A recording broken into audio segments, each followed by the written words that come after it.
We're standing here below the golden menorah, right below the building of Yeshivat Orayta, where we had our kumzitzes just yesterday.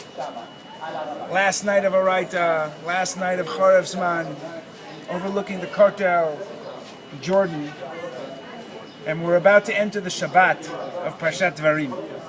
This week's Parsha is always the Shabbat before Tisha B'Av. In fact, this year, the Parsha Shabbat falls exactly on the 9th day of Av. 2,000 years ago, in the year 70, if we would have been standing here as two Jews, we wouldn't be able to stand here, because the sounds of the screams and the dying and Roman legionnaires and the fire that raged through the Jewish city of Jerusalem would have created an entirely different scene. This Sunday, Tisha B'Av is Nidche. This Sunday, tens upon tens of thousands of Jews will descend upon the old city of Jerusalem from all over the world. They'll sit on the ground, they'll read Kinot, the Lamentations, they'll read Echa, and they'll listen to the mournful melody. Echa yashva badad, ha'ir rabat yam. How desolate, how alone does the city of Jerusalem sit. That city that was once so full of people. It's interesting, that verse is considered one of the reasons that this parsha, this portion, always falls on the Shabbat before Tisha B'Av. And most people think of the word Echa. Echa has the same letters as the word Ayeka. Ayeka is the first word of pain in the Torah. When Adam and Chava eat from the tree of knowledge, from Etz Hadat, when they distance themselves from Hashem, when they go hiding in the garden, and Hashem comes to find them, you can only come to find someone if you've become distant from them, which is what that represents, right? The first word that Hashem says to Adam, after Chet Adam v'Chava, after the mistake, the beginning of the new relationship of distance is Ayeka, where are you? Obviously Hashem isn't asking Adam and Chava where they are. Hashem knows where we all are. Hashem is asking Adam and Chava that they need to ask themselves, where am I? Right? Same word. Eicha yashva badad. How does this city sit alone? Where are we? What happened to us? How did this city become? How did this city burn? How did we lose what we had that was so special? And that's how most people focus on that pasuk. And just like Eicha is Tisha B'Av, Dvarim with the word Eicha is the Shabbat before Tisha B'Av. But there is another aspect to that verse. And that is the concept of being alone. Eicha esa etchem levadchem. How can I carry you all on my own? Reminds Moshe Rabbeinu. How could it be that I was alone? How did you allow me to be alone? So aloneness is also an aspect that relates to Tisha B'Av.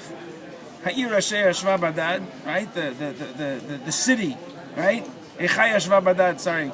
The city that sat alone. And Moshe Rabbeinu who was alone. Aloneness then is an aspect of mourning.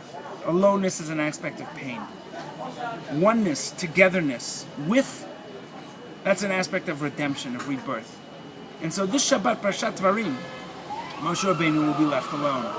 And he has an opportunity to share one last thought, to give the Jewish people one last message. I can remember moments where you have a moment like that.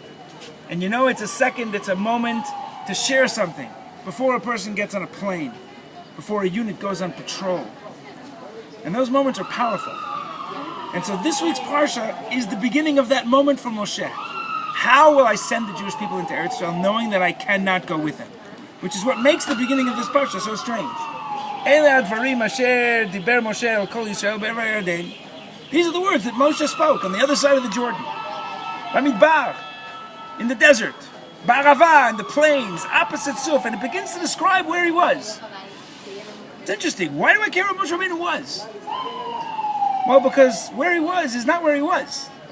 Rashi points out that the places defined here, some of them, could not have existed. Amar Rabbi Yochanan, chazarnu al kol hamikra v'lo matzinu makom sheshmo tofel v'lavan. We went through the entire Torah. There is no place called tofel v'lavan. There is no place called dizahav. Where are these places the Torah is describing? So Rashi says, these places are not really places. They're actually allusions to stories, to incidents. Tofel v'lavan is meant to remind us, right, is named Tofa v'Lavan Shetaflu Alaman, that they ridiculed the manna that came from heaven.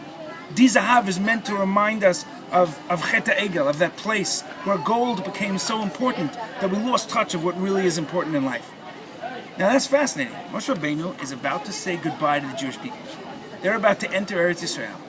And this is what he thinks to finish them off. He starts to tell them off. It's the last night after an incredible year of living and learning and growing and singing and dancing and studying in the old city of Yerushalayim. And it's the last night, and we get down to the Kotel, and we form a big circle, and we're dancing, and we're singing, and that night Orayta owns the Kotel. It's an unbelievable night.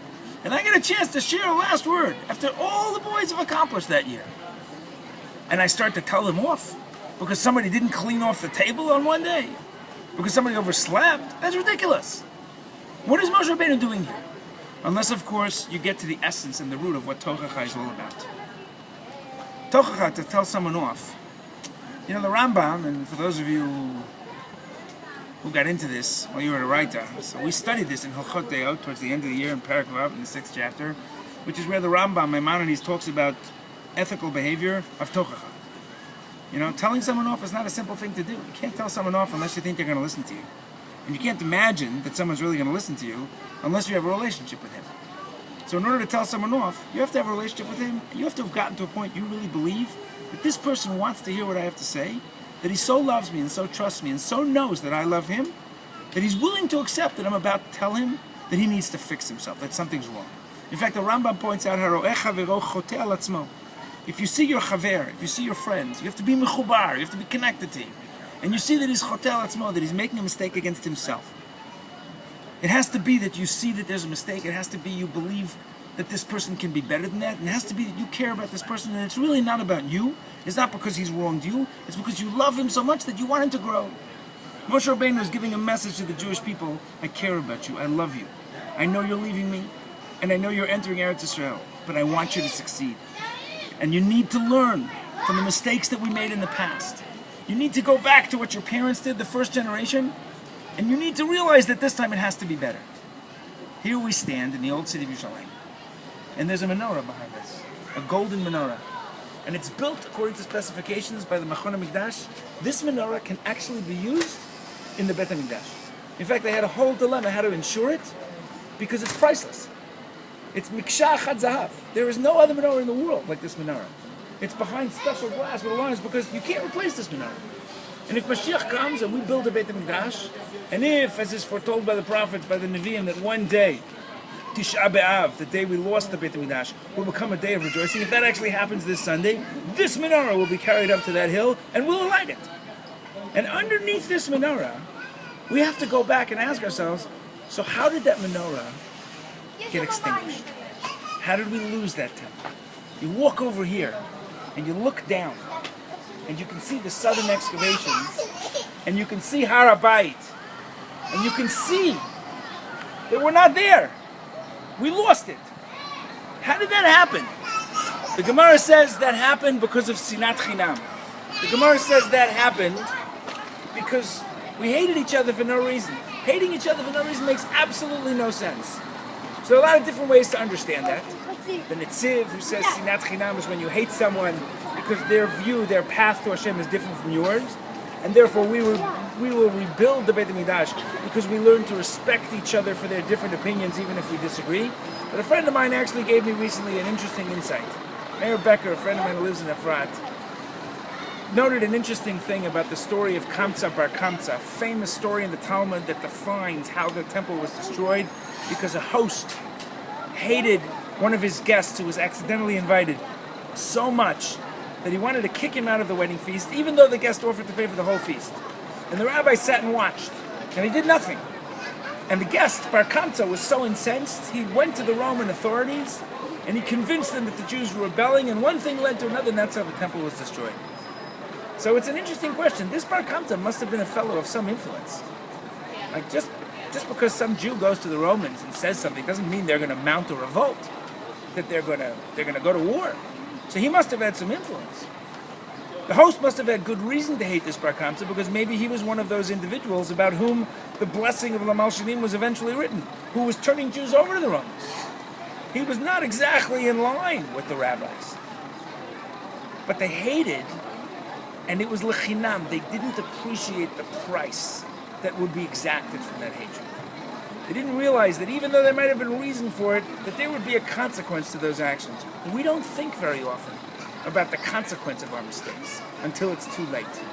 And Tisha B'Av teaches us, if we care about each other, if we care about the future, if we want to make a difference, we have to figure out what the mistakes that we've made in the past are and decide how we can be better going forward.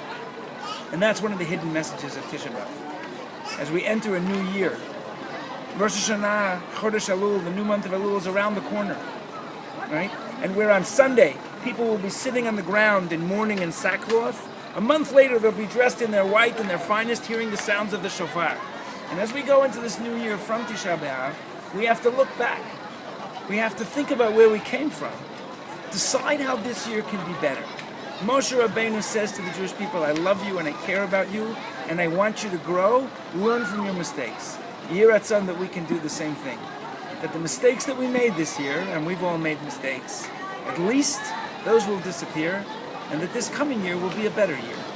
And maybe next year, Bezrat Hashem, if not by Sunday, you'll all come back home and we'll dance down by the Kotel as they rebuild. Shabbat Shalom. Easy fast.